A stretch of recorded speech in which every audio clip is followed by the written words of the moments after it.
Jaime, buenas tardes. Querido Julio, tantos años sin vernos, querido amigo. Híjole, ya ni digas, ¿desde cuándo, Jaime? ¿Desde cuándo? Sí. Unos pibes que andábamos recorriendo y ahí nos conocimos, Jaime. Ey, Pues sí, pero venos ahora ya convertidos muy formales, muy periodistas, muy toda la cosa. Así es que no decepcionemos a la audiencia, vamos a ponernos muy serios y muy venga, ejecutivos, Jaime. No, venga, no te venga. creas, no te creas.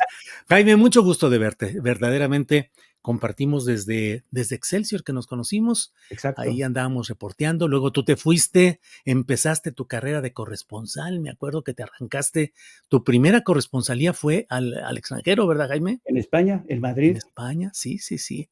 Híjole, pues bueno, ya ha corrido mucha agua bajo los puentes de entonces a ahora. Así Después de ahí, ¿en qué otros lugares has estado, Jaime, como corresponsal? pues, estaba con mi base de operaciones era Madrid, pero cubría toda la Unión Europea y desde ahí Oriente Medio, cubrí varios conflictos, la guerra del Golfo, la guerra en Irak, la guerra en Afganistán, la guerra en Yugoslavia. Y luego ya, después me fui a Bruselas, a París.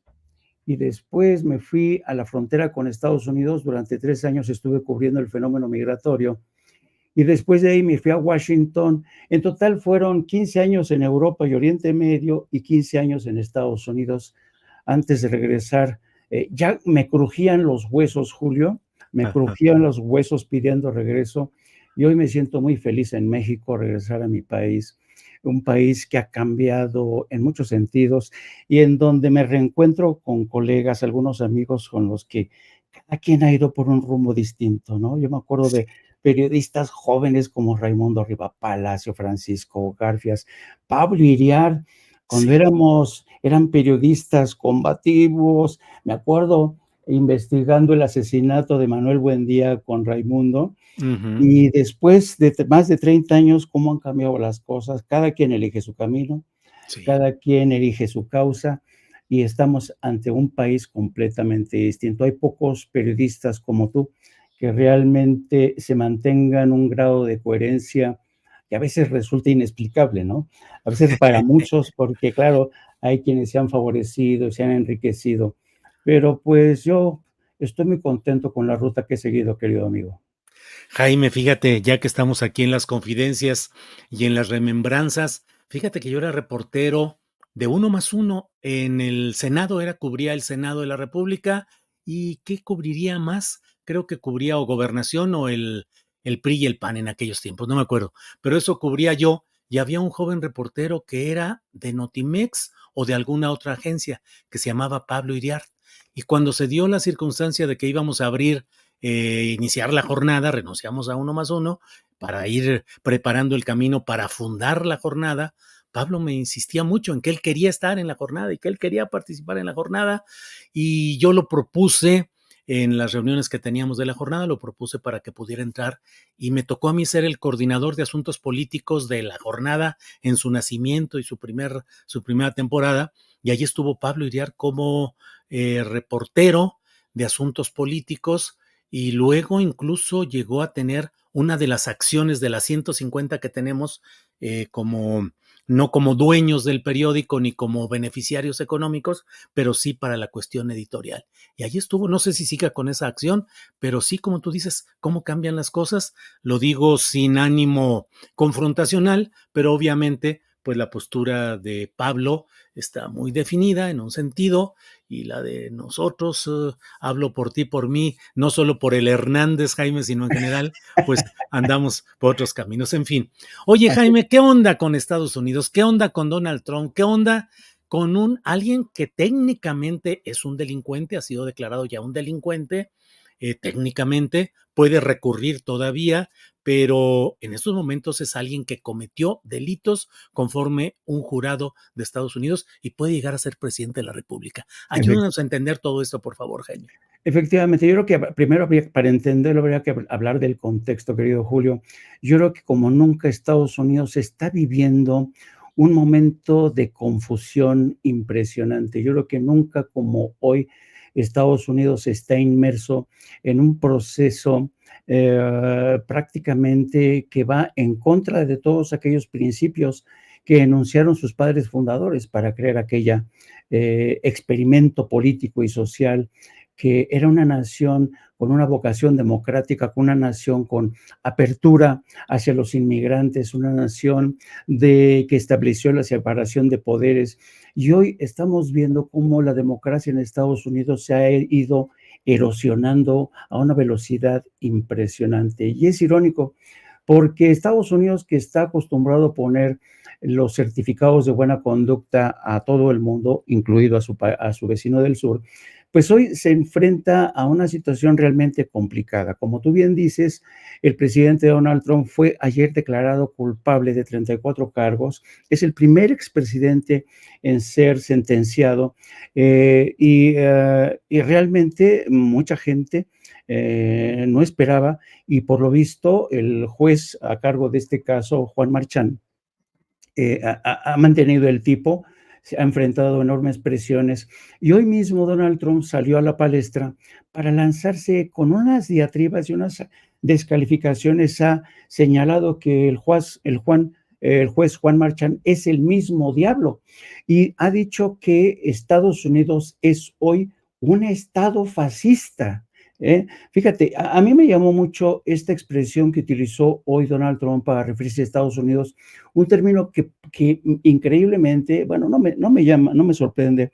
El término fascista está siendo escondido por la mayoría de los medios. La declaración de que Trump ha acusado a Estados Unidos de ser un estado fascista no lo vas a ver ni en el New York Times, ni en el Washington Post y en muchos medios, pero es un hecho que Trump ha declarado que está viviendo un estado fascista, ha culpado al presidente Joe Biden de haber sido el gran orquestador de esta campaña en su contra, que desde su punto de vista busca serrucharle el piso para que no consiga llegar a la presidencia. Y esa es la gran pregunta que mucha gente se hace en estos momentos. ¿Qué tantas posibilidades tiene Donald Trump de llegar a la Casa Blanca? Aunque la Constitución de Estados Unidos establece que ninguna persona puede ser impedida de llegar a la Casa Blanca, incluso si está tras las rejas y ha sido Ujú. convicto, puede aspirar a la presidencia de Estados Unidos. Y esta curiosa decisión de los padres de Estados Unidos quiso dejar en manos de los ciudadanos la última palabra. Es decir, si los ciudadanos, porque acuérdate que hay todavía 3 juicios pendientes. Uno en el estado de Georgia, donde Trump intentó presionar a funcionarios electorales para que declararan ese estado a su favor. 2, su participación en la insurrección del 6 de enero del 2017, cuando él no quería que Joe Biden asumiera el poder. Y 3, el haberse quedado con documentos altamente confidenciales que él compartió de manera muy a la ligera con otras gentes que no estaban considerados como altamente clasificados para poder acceder a esta documentación. Hay 3 juicios pendientes aún. Y una cosa interesante, Julio, es que antes de que se celebrara este juicio, y mejor dicho, antes de que se conociera el veredicto, que fue como un cisma ayer en Nueva York, National Public Radio realizó una encuesta muy interesante, y esta encuesta aseguraba que aún y si Donald Trump era considerado culpable, el 67% de los electores no pensaban modificar su intención de voto a favor de Donald Trump. Fíjate, Ujú. 67%. Esto es impresionante, pero a diferencia de México, en Estados Unidos las encuestas, los sondeos tienen muy elevado grado de volatilidad. Y además esa pregunta, cuando se formula, se lanzó en el terreno de lo hipotético, especulativo. Es decir, si declaran al presidente culpable, ¿usted lo seguirá apoyando? A 67% dice sí. Pero la mayoría de los expertos en demoscopia han dicho, vamos a esperarnos 1 o 2 semanas para que esto termine de aterrizar, y vamos a ver si la gente realmente en 1 o 2 semanas sigue apoyando a un presidente que sería el primer candidato, expresidente de Estados Unidos en llegar a la Casa Blanca con un cargo criminal. Así es que todas las expectativas están en un momento de reconfiguración. Nadie es capaz de decir a ciencia cierta, va a llegar a la Casa Blanca seguro. Y por otro lado, tienes la otra variable, que es Joe Biden, un presidente que realmente le está pasando muy mal, sus niveles de apoyo están bajo 30%, el problema que tiene encima con la guerra de estar respaldando a Israel en el genocidio que están perpetrando en Gaza y Cisjordania, lo ha metido en serios problemas, tan serios que hoy aprovechó para ofrecer un nuevo plan de paz para que finalmente se ponga fin a ese conflicto, pero la verdad es que lo tiene complicado. Y los dos han aprovechado esta coyuntura para nuevamente tratar de jugar sus arcas. Trump está recibiendo más dinero, Biden también. Y yo creo que hemos llegado a un punto, y con esto vuelvo al principio del Ujú. contexto, en el que Estados Unidos realmente, querido Julio, está en una situación muy, muy peligrosa. Hay gente que considera que realmente la Casa Blanca en Estados Unidos ha dejado de ser el símbolo de la gobernabilidad. Biden ya no gobierna Estados Unidos, lo gobiernan los grandes intereses corporativos, lo gobierna el Pentágono, lo gobierna la Asociación Nacional del Rifle, en fin, todos estos intereses corporativos. Y el deterioro de la democracia, pues va a ser clave para tratar de entender y explicarse si acaso Donald Trump llega o no llega a la Casa Blanca en el 2025. Bueno, pues, todo esto forma parte de un escenario, como lo dices, de una, volatilidad, incertidumbre y circunstancias complicadas que, Jaime, pregunto, ¿cuáles prevés que puedan ser las consecuencias de todo esto hacia México? En su respuesta ayer, luego de recibir la sentencia condenatoria del jurado en Estados Unidos, Donald Trump, pues aludió, hizo unos señalamientos críticos de la situación de su país, que está en declive, muy mal en ciertas circunstancias, pero vuelve a hablar de los migrantes, de cómo están llegando por millones personas, dice él, de las cárceles, de centros psiquiátricos, terroristas. ¿Qué esperar en la eventualidad que la verdad pues pinta muy, muy seria de que Donald Trump vuelva al poder? ¿Qué prevés que pueda suceder con esta retórica hoy de campaña, con la realidad que venga, si es que él ocupa de nuevo un segundo, llega a un segundo periodo presidencial, Jaime? Mira, en la mayoría de las prospecciones políticas y electorales, la mayoría de los analistas en Estados Unidos ya dan como ganadora a Claudia Sheinbaum. Esto espero que no viole la veda electoral. Estoy Ujú, hablando de los análisis que están publicados ya. claro. eh, Revistas como The Economist, por ejemplo, que es una revista que tiene buenos análisis de prospección electoral. Sabemos que Economist es una revista muy conservadora que responde a intereses corporativos muy específicos. The Economist hace un análisis muy interesante. Dice que Claudia Sheinbaum, como jefa de gobierno, como presidenta de México, va a tener ante sí un reto muy, muy interesante en caso de que llegue Donald Trump. Primero, porque Donald Trump en sí es un personaje con el que es muy volátil, nunca sabes qué va a pasar. Andrés Manuel López Obrador tuvo serias dificultades para lidiar con Donald Trump, y a pesar de que el presidente ha dicho que consiguió, digamos, contenerlo, lo cierto es que Donald Trump consiguió logros objetivos bastante interesantes. Por ejemplo, consiguió que la Guardia Nacional se convirtiera en una extensión de la patrulla fronteriza para contener a los migrantes indocumentados. Y a pesar de que Marcelo Ebrard ha negado de que México firmó el famoso Tratado de Tercer País que convertía en México prácticamente en un campamento de refugiados de migrantes, lo cierto es que en los hechos México jugó ese papel. Entonces, yo reconozco de López Obrador que tuvo la suficiente inteligencia, aplicó lo que yo llamo su realpolitik. El realpolitik de Andrés Manuel López Obrador funcionó, pero hasta cierto punto.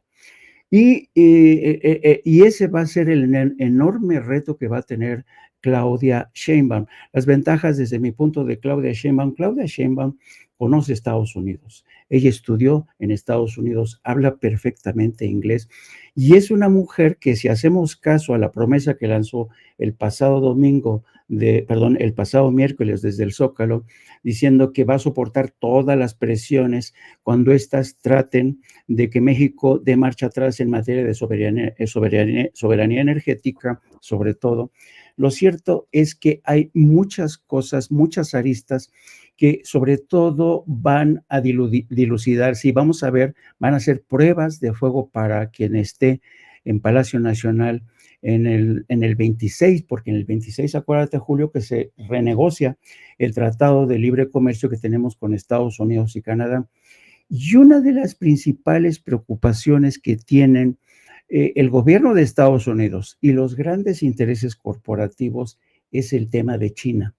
Estados Unidos ha visto con muy malos ojos que México tenga una actitud, que tenga muy buenas relaciones con China, un país, por cierto, que nos sacó las castañas del fuego durante la pandemia, mientras Estados Unidos se encerraba en sí mismo. Y entonces a Estados Unidos le preocupa que China, dicen ellos, siga utilizando a México como puerta trasera, como su puerta trasera, para seguir metiendo por ahí importaciones, por ejemplo, los automóviles eléctricos, que esté ya metida en el tema del litio, porque una de las concesiones mineras precisamente ya la tiene China en el tema del litio. Entonces, la gran preocupación y la gran presión que va a venir de Washington es el tema de China. Les preocupa que la futura presidenta siga los mismos pasos de Andrés Manuel en la defensa de petróleos mexicanos, de la Comisión Federal de Electricidad, porque hay que tener en cuenta, y abriendo así el ojo más amplio, hay que tener en cuenta, Julio, que estamos inmersos en un proceso de complementariedad, de unión con Canadá y Estados Unidos. Y siempre que ocurre eso, Estados Unidos es quien quiere poner los puntos sobre la IES, quiere que este proceso de integración se desarrolle bajo sus términos. La gran pregunta que vamos a ver es si acaso quien esté en Palacio Nacional, muy seguramente Claudia Sheinbaum, va a tener los arrestos suficientes para decir, a ver, aquí no se trata, sí, estoy de acuerdo en la integración, es inevitable, pero no puede ser solamente bajo tus términos. Yo creo que Claudia Sheinbaum está abocada a ser la gran defensora de intereses estratégicos de México. Vamos a ver si lo hace con igual inteligencia, con igual habilidad política que de Andrés Manuel López Obrador, pero creo que va a ser uno de los grandes desafíos que va a liberar el próximo gobierno de México, querido Julio. Híjole, Jaime, pues cuántas cosas, y pues el escenario, no solo el internacional en lo general, sino particularmente el de Estados Unidos, en esta coyuntura en la cual estamos ya a horas, a pocas horas de que inicie nuestra jornada electoral acá en México. Jaime, como siempre, muy agradecido de poder platicar contigo y muy gustoso de poder vernos de nuevo, aunque sea por esta vía. Ya en alguna ocasión lo haremos personalmente, y de soltar un poquito de polilla, que ya la soltamos al principio de esta plática. Fíjate, ¿quién diría tú y yo? Y eso no lo puedes negar, querido Julio. Tú que venimos de la era de el Telex y el Teletipo, mira, ¿quién nos iba a decir que nos íbamos a reencontrar como youtubers? ¿Eh? ¿Qué Oye, tal? Jaime, cuando yo fui a Nicaragua a todos los conflictos que había allá y me dieron mi credencial del Telex de el internacional, no, hombre, ahí me sentí yo, ya era reportero internacional, corresponsal internacional, y ya sabes, llegabas a los aparatotes esos, pero tener tu credencialita implicaba que ya andabas en esos trotes. Pues venimos de eso y de la máquina mecánica de escribir, Jaime. Ya ni Así. digamos nada porque Hemos dado un salto cuántico increíble. sí, yo cuando vi el Periscope y me di cuenta de que podía hacer uno como televisioncita con su celular, dije, "Ah, caray, qué rollo con esto", y a darle. Pero bueno, que nos queda mucho por delante, muchas cosas Así es. que caminar, que comentar, y ya nos volveremos a ver, Jaime. Te agradezco mucho esta posibilidad de platicar. Te mando un abrazo, querido Julio. Igual, que estés bien, hasta pronto. Bye bye.